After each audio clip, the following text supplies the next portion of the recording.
This is your boy Leon D. We're going to talk about a lot of things on this podcast, primarily food. I like to talk about food a lot, but we're going to talk about food around the world. We're going to talk about some other things that's going to touch your heart or make you mad. It really don't matter, but I'm going to tell you what I'm going to tell you about it though. DJ Leon D. Peace. Let's get it on. I want to talk about something that came up the other day. I want to talk about it. Actually, it came up in my last video. This is what came in my last video. I was talking about people using credit cards to get points and credit cards and food. Now, I'm going to say this up front.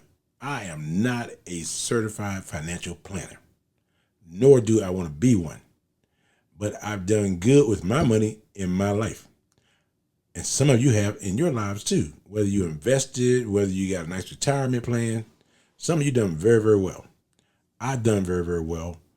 And I've only ever taken advice on my money from a couple people.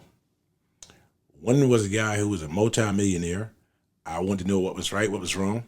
And the other guy was my financial planner, who first thing he said was, what is your goals when you get old? And when you're 23 years old, you don't think you're going to get old, but you always got goals. So my whole point was, there's free money out there for you. Some of you, that 2% cash back is what you need. That's what you need. That's how you live your life. And that's a lot of money, 2%, because you think about it. If you live in a state where taxes are 6%, that 2% cuts your taxes down to 4%. If you use your rebate or your 2% smart. So, but let me tell you why I'm a points guy. I'm going to tell you why I'm a points guy. Not just for food, but for most things I do. I was going to Australia with a friend of mine. Well, let me back up the story a little bit. This friend, whenever we go out for a large group of people doing something, he always wanted to pay with his credit card, and he said, hey, just give me cash and I'll pay my credit card. And, never had an issue. Sometimes we go out and the bill be $1,000. It'd be like 20 of us, sometimes 15 of us, between drinking, eating good, we're having a good time. And we just thought, man, he gonna make sure this waitress get a nice tip and she get paid. That's what we thought. Well, he did this for a while and we never had an issue with it. And then now current, we was going to Australia.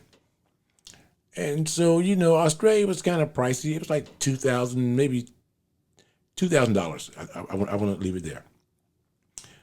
Well, I had looked at first class, and first class was like $4,500.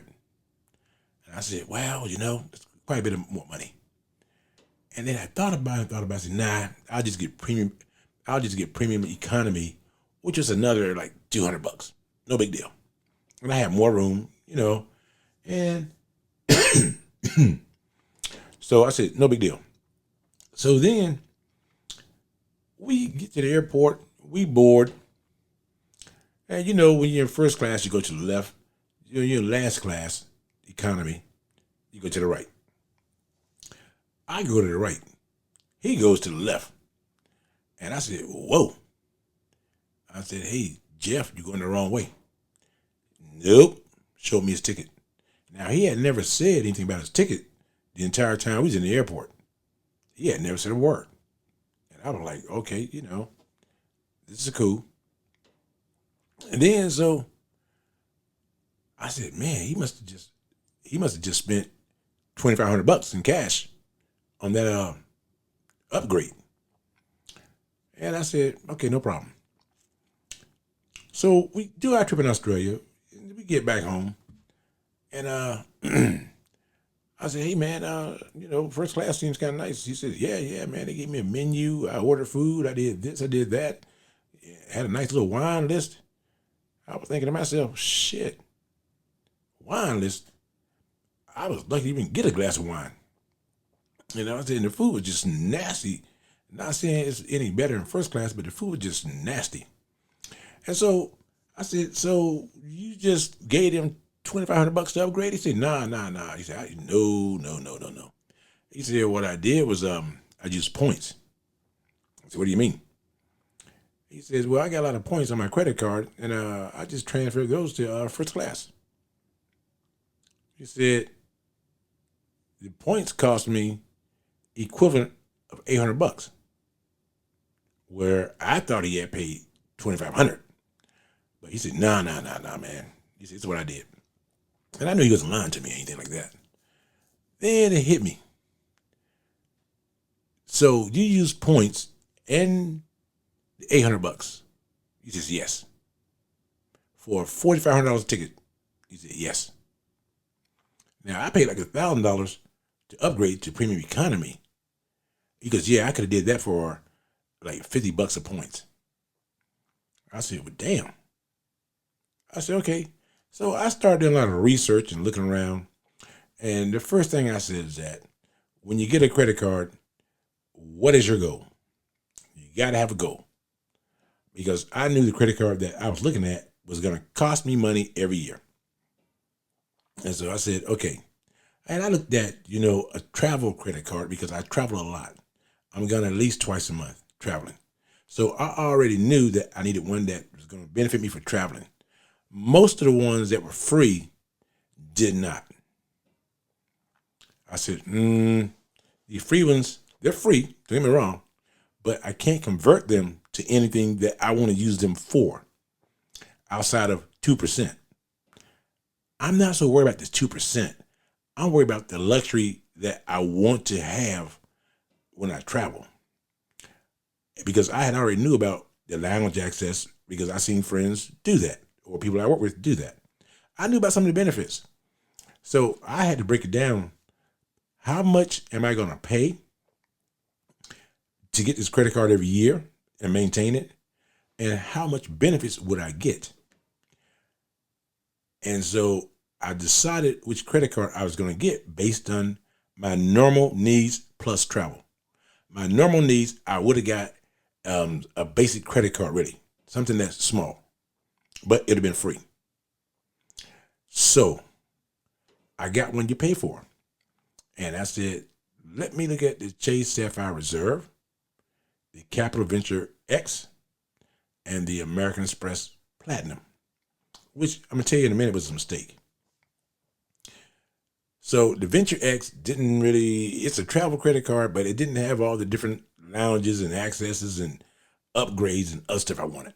And everything I wanted to do, you had to do it through their portal. So all that stuff, I said, I'll screw all that. And then the Chase Sapphire Reserve had a lot of benefits and a lot of things I do. But it was no game changer as far as having access to a lot of different things, because a lot of things that the Chase offered me was in the States. Now, I travel in the States a lot, but also I travel overseas 3 or 4 times on personal vacations. So I wanted a credit card that was in the middle of both of them. Then the Amex, I knew from experience that they were all overseas, their lounges. But with the Amex, some places don't take them overseas. Some places don't take them. And so I said, because Amex charged those vendors a lot more money than Visa and MasterCard, which are, really they're not banks. The banks issue credit cards. Amex is your bank. So when I got the Amex, the very first trip I took, I went into the Centurion Lounge. And I went in there, ate good. I'm talking about quality food, real food, no airport food. Had a couple of drinks, everything for free. So right there, me and the wife had already decided that we already had $100 based on what we would pay for a normal meal or what we had on the outside world. We already spent $100 on one trip. And we knew we had 4 more coming up. But not only that, when I travel for work, the same thing. I'm going to these lounges, eating free. And when you travel anywhere from 15 to 25 times a year, and even if you pegged it at something very conservative, like $50 a trip, and you going 15, I go at least 20 times a year, and I'm saying this $50. That by itself was $1,000. Now the card cost me $695, but I knew I got my benefits back already within the first 4 months of having the card. But not only that, here's the kicker of it all. I had all these points accumulated too. So I said, holy crap, this is not a bad deal. So we went to Munich. The economy ticket cost us like $1,100. And I said, I want to upgrade, me and the wife, to first class. Now remember, $1,100. I upgraded, and she says 140,000 points, which is like $1,400 in points. It's like $1,400 in points. So $1,100 each. But the $1,400 was for both of us. Because the 140,000 points was for both of us. So first class was $4,500 each. $9,000. By me using points, I done got everything. $1,100, $2,200 plus $1,400 for $3,600 to first class. There's nothing you can tell me that is not winning. Not only did it cover what the card would cost, because the food and the lounges that already did that, I'm like, what the hell? And then I started looking at a couple of YouTube videos and said, am I the only person who wasn't doing this? I felt like I was. And some people say, oh, the points don't matter. But not only that, you can convert the points to cash. Now, you don't get as much cash as you would if you use the points for travel. You don't, it's not a 1-for-1. Travel is a 1-for-1 in most cases, as far as a cent equal a point. But not if you convert to cash on American Express. It's like, 0.06 versus 1 point. It's 0.6 of a point. So when I went to the cruise line, because we're going on a long cruise here, they said, we're going to give you 5 times the points. I was going on the cruise no matter what. I was going to pay for, I was getting ready to pay for the cruise. Not a big deal. But a lot of things would give me, anything to do with travel and using my American Express was giving me 5 times the points. Whether I booked through American Express or whether I booked through the airlines or the cruise ship directly. Now, Chase was giving me sometimes 10 on some things, but everything I had to do through Chase. American Express gave me options, and that's what I wanted. Now, Chase is only $5.50, but it was not the money, because I could afford the money, so that was not a big deal. It was just the benefits I got. I said, if I go through Chase, I'm going to pay this amount. If I go through American Express, I'm paying the same amount or close to it. But as far as redemption of the points and what I could use them for, that made a huge difference to me. Because, like I said, at 2% that you get back with the cashback cards, I'm like, who cares? I don't want that. But if you can give me 2 points for that, now we talk. Because when you spend a lot of money per year, like I do, on major things, the odd TV, going on vacations and all that, all that stuff adds up. I'm thinking to myself, I can make, 70, 80,000 points a year, especially with these multipliers. Makes that goal easy to get to. And I just said, every other year, really, I can just get a free ticket somewhere, because I'm going to be going somewhere 3 or 4 times, 5 times a year. Generally out of the country. So I'm already going to be spending money on these things. I'm not going out of my way to chase points. I refuse to do that. But because if I did that, I would have credit cards that gave me a lot more points for basic things than what my Amex gives me. Amex don't give you shit for basic things. But when it comes to travel, which is what I'm all about, they give you more than anybody else. And the way you can redeem these points is amazing. Since that time I got that credit card, I have not sat in economy, period. No.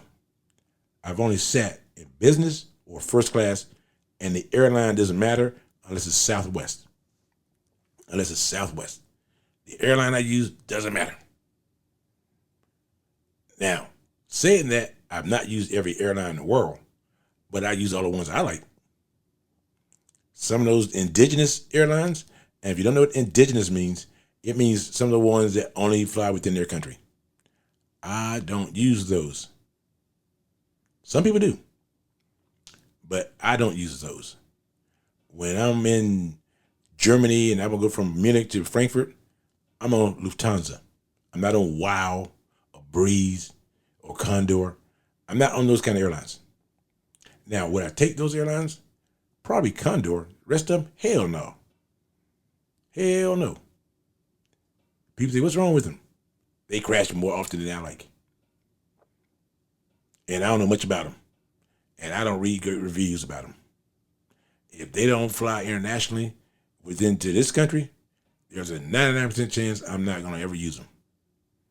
That's just not me. I gotta be stress-free when I fly. Don't get me wrong. I don't get stressed very easy. But I like to know about planes and about the airlines a little more than those foreign airlines. I know if a plane crashed in the United States, it's going to be all over the damn news. If they crash in some place like China, who knows what they're going to report? Who knows what they're going to blame it on? Don't tell me the pilot had a bad day or some bird got to it, like the one in Thailand. Nah. Big as a plane is and small as a bird is, no. Unless that bird was made out of metal, like a rocket, hard me believe that. And some airlines just have a great record, and their record is flight record is public. Some airlines, you don't know who in the hell flying the plane. You could be in there and have 3 terrorists flying the plane out of Syria. You don't know. But that's just me. So I don't point chase. I never have, never will, because you end up getting things and buying things and doing things that you really don't want to do because you're point chasing. But I looked at my normal living and which credit card was going to give me benefits other than 2 to 3%. Now, like I said, I pay for what I get, but that's life in general. You pay for quality, you get quality, quality lasts. If you want to do with quantity, then quantity is what it is. There's a reason why it's quantity, because shit's going to break. It's going to break. So my whole point was, those of you who can qualify and get better credit cards, it will and can affect your food bill. That's just life. It will and can affect your food bill. You can get more out of you can get more out of your credit card for food than what you think you can. Now, some of you don't want to travel, and a lot of you should not travel because you're going to get in trouble. Because you do this shit you do at home, you're going to get in trouble. But my whole point is, if you do your homework, and a lot of you just ain't going to qualify. I mean, let's just get it out there. You're not going to qualify. Some of you don't want to pay the money every year. But like I said, look at your normal lifestyle and see if there's a better credit card with a better rate that can help you out better. And when I see so many people around here nowadays, because you wonder, how in the hell is he in first class? Well, guess what? He is not paying the full fare. And I felt like I was the only person paying the full fare. So my whole point to all of you, you can get better food value when you're paying less for it, or you get a bigger rebate. Yes, you can do all that. That rebate, I look at it as tax back. So that's on you. I'm gonna get ready to go on another vacation. I just booked a flight last night to Miami, first class, and the points it charged me was averaged out to about $485 per person, first class round trip. Yeah. And the one thing about first class, they're going to ask you what you want to eat. They're not going to shove something down your throat. You're in the last class, you're not going to eat. They can care less. You're not the one paying The big fuel bills keep your plane in the air. Yep. And because you're not taking advantage of your points or your credit card offers, I'm paying a little bit more than you to get there at the same time. Yeah, that's how it works. Because credit cards make money off poor people. They don't make money off rich people. Because I don't carry interest on my credit card. Never have. And never will. But credit cards know poor people always going to have an interest rollover. But they can get out of that situation too by penalizing credit cards by getting a better one and just simply using the benefits that card offers if they know about the benefits. Most don't know anything about it. Most don't care. Most are lucky to have a credit card. That's the mindset they want you to have. I can go to a lot of stores and just buy food for free and use nothing but points. How cool is that? Use nothing but points. A friend of mine did it. We had a barbecue. He bought all the meat. I forgot what store it was, but he used points. I think it was Lidl or someplace, but he used points to pay for his whole groceries. But now I understand why he wanted to pay for everybody's bill. He didn't want to pay for everybody's bill when we go out to eat. He wanted to get the points from everybody. And he was doing it for at least 2 or 3 years. But now everybody knows about his game. And actually, it was 2 or 3 guys that wanted to always be the guy paying on their credit card.